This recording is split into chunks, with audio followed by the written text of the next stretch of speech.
Hi. Just want to give my thoughts on the chapter that we just read for Anaximander for early Greek philosophy. So my thoughts, I really, this was definitely a lot better than I think Thales was because this chapter, like you had things like the infinite. You had things like, sort of the first ideas, or not sort of not first obviously, but things like astronomy. You had, theories on, like how a fish came out of the water, or sorry, like how humans came into being. And I found like especially things like Infinite, like the one quote that we have of him, it's like that's actual, you know, a full-on quote. Let me read it again for you.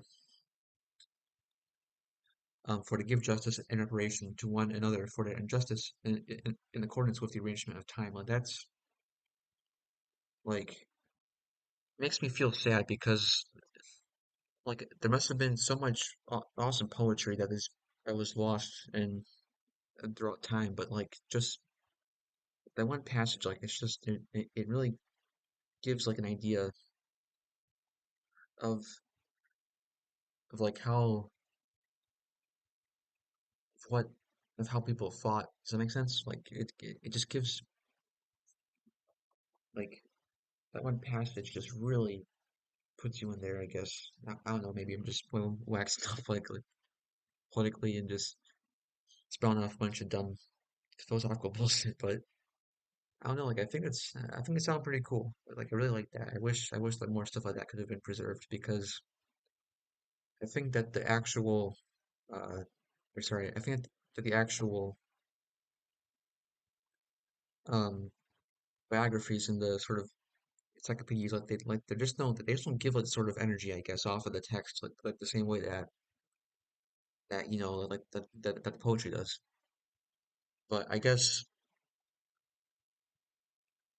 like that's what we have to work with, right? Because like all we really have are these ancient encyclopedias where because like where it's like maybe this person saw the people.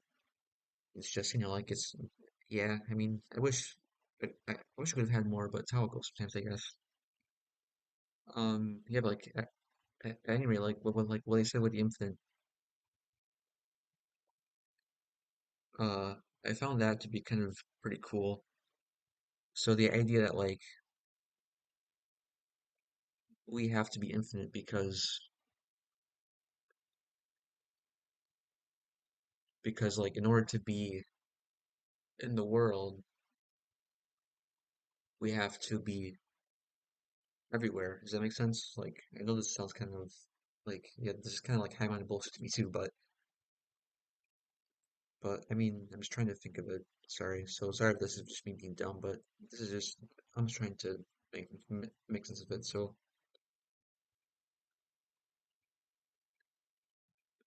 I guess like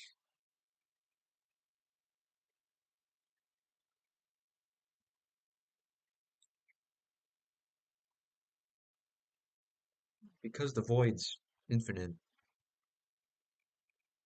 we have to be infinite too, because if we can comprehend the void,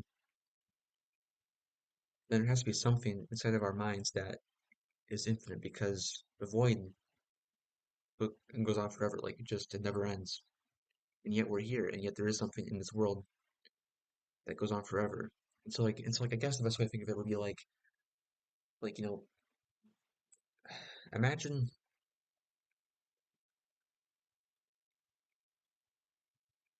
like we're subsumed in this total blackness, like there's this infinite direction. Like when like if you look out into space, you see it's never ending. Like it just goes on forever as far as we can tell, at least from our human minds. Of course, nowadays with more specialized technology, we can sort of calculate a sort of distance. But even then, like it might as well be on forever. And like as someone who sort of knows a thing too about physics, we don't know what happens when once you get past certain limits. Like you can do harmonic series until the end of time, but at a certain wavelength, it just becomes very, very hard to predict. And so we just go deeper and deeper, and we find more and more components into the into the particles that make up the wavelengths that make up, like what sort of like what we define as reality, I guess. But there, I mean, like I don't know about this. I mean, like I'm just an undergrad. Like I'm not like a PhD guy or anything. Like I don't know much, man. I just know some stuff. I just know some stuff about, yeah, but like from what I do know, I really do think that goes on forever. That it just keeps on expanding. And so that leaves us with like, what does that mean? What does that mean that we live in this infinite world? Does it mean that like that we're just like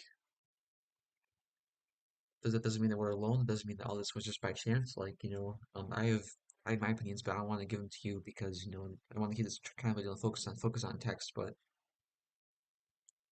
yeah, I mean, like from what we know, it really is infinite as far as we know. I mean, like there might be limits somewhere, but like it says in the text, like that limit might as well be on forever. And so I think for me at least,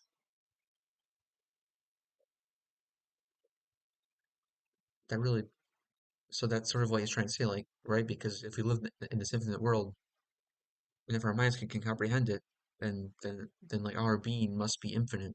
Like we must, or not like, you know, life, humanity, our minds, it must be able to go on forever.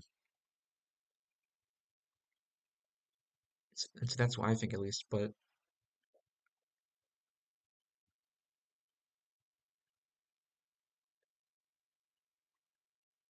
yeah, because like if things really are infinite, then like the saying goes, like, sky's the limit. You can do anything. Like anything is possible with enough time and enough practice. Of course, since we're mortals, we can't go on forever, or at least we probably won't, or at least we probably won't. But the sort of idea that things are unlimited and that things can just never end,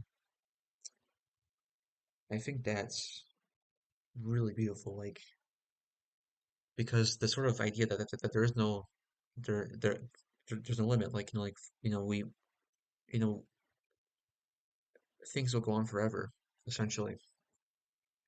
Like even if it's even if it's not us, like even if humanity eventually dies out for whatever reason, you know, if it's infinite, somewhere there has to be another species that God or that God made or species that evolved that sort of carries on or the sort of process of being. And I think that's really cool. Again, this might be just having a bullshit. I don't know. I'm just talking with you guys, but yeah, like I think it's really really cool. Yeah, the idea that conceptually speaking, things never end. That's just that's pretty cool to think about, I think. So as you see, that's sort of like the main thing.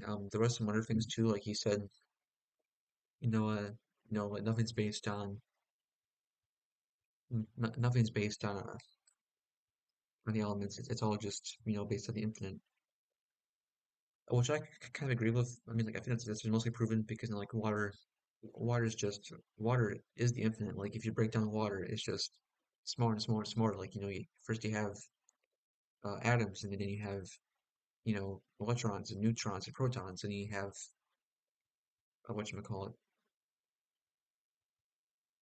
Yeah, sorry, I haven't. I'm just on like physics too, so sorry if I don't. Yeah, yeah. Sorry if I don't know a lot about particles. But yeah, like they just keep breaking down essentially over time. As far as I know, and like maybe like maybe like in a couple of years, they'll make a update video where I talk about like how physics explains explains matter in more detail. But yeah, that's basically that for now. The thing with the fish and the people coming from fish, I thought that was just kind of weird, just kind of like more sort of ancient world poetic waxing because no, a little bit of spoiler of the future. Pythagoras had a very similar theory with things like beans being like the evil thing that the thing that you can't eat because they were, I don't know, gassy or whatever. And so I think that that's sort of what he was trying to kind of say with that, I guess. But yeah, I don't know. Or actually, yeah, I do know because yeah, because we have texture, can't we? So yes, that's what I think anyway. That's what I think. So you can obviously draw your own interpretations on that, but yeah, that's about it for this. Thank you for your time. Uh, yeah, have a good day. Thank you for listening.